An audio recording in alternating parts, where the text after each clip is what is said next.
বিসমিল্লাহির রহমানির রহিম। আসসালামু আলাইকুম রহমতুল্লাহ।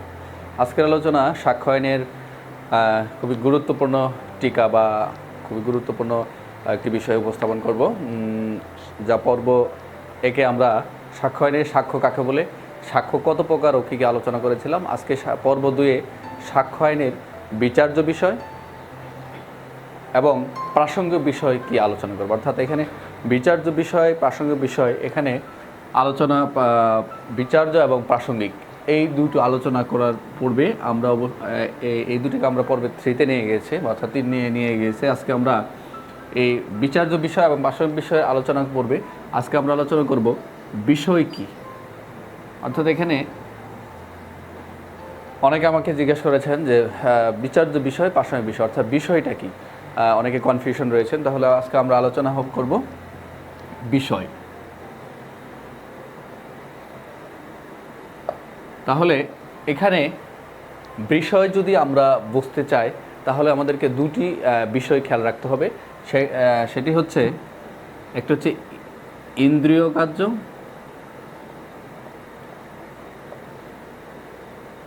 আরেকটা হচ্ছে ইন্দ্রিয় গ্রাহ্য, আরেকটা হচ্ছে যেটা মানসিক। অর্থাৎ খুব খেয়াল করতে হবে। এখানে আমরা পূর্বে ক্লাসে সাক্ষ্য কাকে বলে, অর্থাৎ সাক্ষ্য আমরা বলেছি যে সাক্ষ্য হচ্ছে একটা এভিডেন্স, যা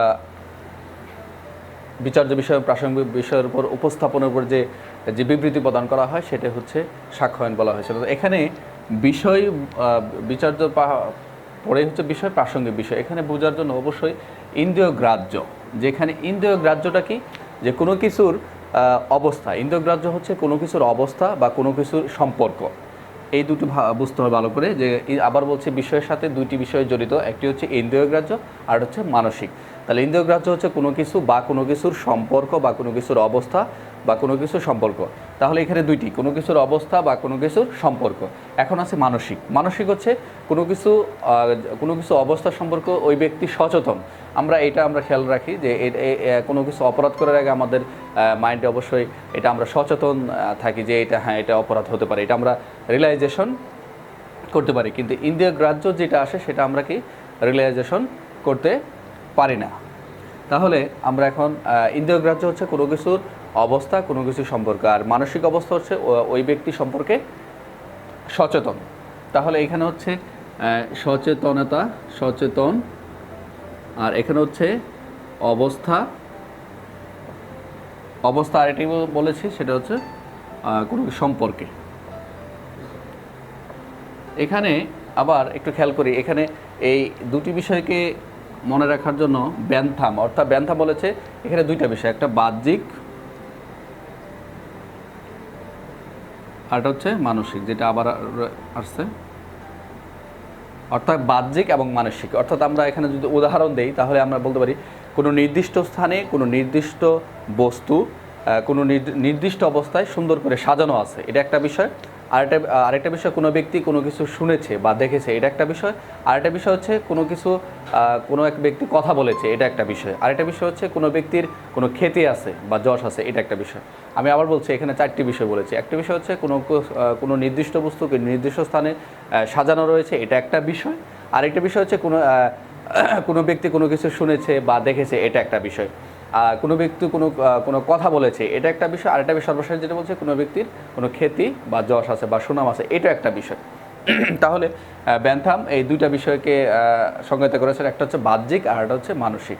তাহলে আমরা খেয়াল করি, তাহলে বিষয়ের জানার আগে আমরা দুটি বিষয় আমরা খেয়াল রাখছি, সেটা হচ্ছে ইন্দ্রিয় গ্রাহ্য আর একটা হচ্ছে মানসিক। ইন্দ্রিয় গ্রাহ্য কোনো কিছুর অবস্থা বা কোনো কিছুর সম্পর্ক, মানসিক অবস্থা হচ্ছে ওই ব্যক্তি ওই সম্পর্কে সচেতন। তাহলে আমরা ক্লিয়ার করতে পারি ইন্দ্রিয় গ্রাহ্যের আমরা ডেফিনেশনটা দিতে পারি কীভাবে, যে ইন্দ্রিয়ের সাহায্যে যা অনুধাবন করা যায় তাই হচ্ছে বাহ্যিক বিষয়।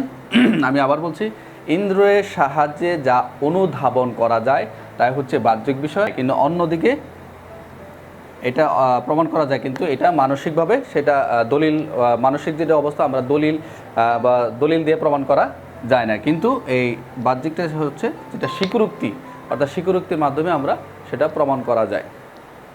তাহলে আমরা আবার একটু খেয়াল করি, যেখানে ইন্দ্রিয় গ্রাহ্য যেটা বাহ্যিক অবস্থায় প্রত্যক্ষ বা পরোক্ষভাবে প্রমাণ করা যায়, অন্যদিকে মানসিক অবস্থা দলিল দিয়ে প্রমাণ করা যায় না। কিন্তু এটা হচ্ছে আমাদের যেটা আমাদের স্বীকারোক্তির মাধ্যমে প্রমাণ করা যায়। তাহলে আরেকটু খেয়াল করি, এখানে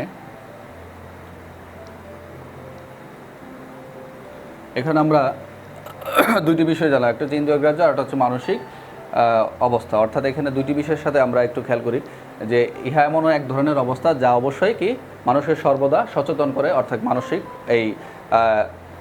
মানসিক অবস্থা। তাহলে এখানে বাহ্যিক যে অবস্থা প্রত্যক্ষ পরোক্ষভাবে আমরা সেটা প্রমাণ করা যায়, কিন্তু অন্যদিকে মানসিক অবস্থা দলিল দিয়ে প্রমাণ করা যায় না, এটা দলিল দিয়ে কখনো প্রমাণ করা যায় না। কিন্তু অন্যদিকে সেটা স্বীকারোক্তির মাধ্যমে আমরা প্রমাণ করতে, মানসিক যে অবস্থা, কেউ যদি অপরাধ করে তাহলে সেই অপরাধের ক্ষেত্রটা যদি কাউকে সে মানসিকভাবে চিন্তা করে যে হ্যাঁ আমি অপরাধ করেছিলাম, তাহলে এটা দলিল দিয়ে প্রমাণ করা যায় না, কিন্তু এটা কি স্বীকারোক্তি, অর্থাৎ আমরা এটা স্বীকারোক্তির মাধ্যমে আমরা সেটা প্রমাণ করতে পারি। তাহলে আমরা আজকে আলোচনা হচ্ছিল যে বিচার্য বিষয়, প্রাসঙ্গিক বিষয়, অর্থাৎ শুধু এখানে বিষয় কি, তাহলে বিষয় আমরা দুইটি বিষয় এখানে আসলে একটা চিন্তা গেছে আর একটা হচ্ছে মানসিক। তাহলে এখানে আমরা চোখ দিয়া যা দেখি, অর্থাৎ কান দিয়ে যা শুনি, অর্থাৎ নাক দিয়ে যা শুকি, জিহবা দিয়ে যা আমরা চাটি এবং ত্বক দিয়ে যা স্পর্শ করি, তাই আইনের ভাষায় আমরা কি বলি, বিষয় বলতে পারি। এখানে আমরা যে মতবাদ পোষণ করি অথবা যা ইচ্ছা করি নিরীহভাবে, সেটা আমরা যে ধারণা করি বা হিংসাত্মকভাবে যে প্রতারণার সহিত যা করি, এই সমস্ত মনের অবস্থা আইনের চোখে সবই হচ্ছে বিষয়।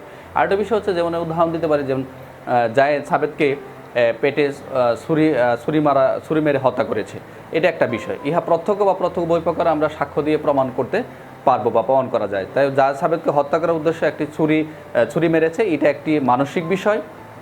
সাবেতকে হত্যা করার সময় তার মনের অবস্থা, উদ্দেশ্য বা ইচ্ছা বা জ্ঞাত বা তার জাগ্রত ছিল, যার ফলে সেটা কিন্তু সেটা চোখে দেখা যায় না বা কখনো কানে শোনা যায় না বা ঘ্রাণে বা স্পর্শ করা যায় না, কিন্তু তার মনে যে এতটুকু একটা ইচ্ছা ছিল যে এই নিতান্ত সত্য যে ইহা প্রমাণ করা যায় কিন্তু অপ্রত্যক্ষভাবে। তাহলে জাবেদ সাবেদকে যে হত্যা করেছে, তাহলে এটা কিন্তু আসলে হত্যা যে করেছে এটা আসলে দেখা যায় না, শোনা যায় না বা স্পর্শ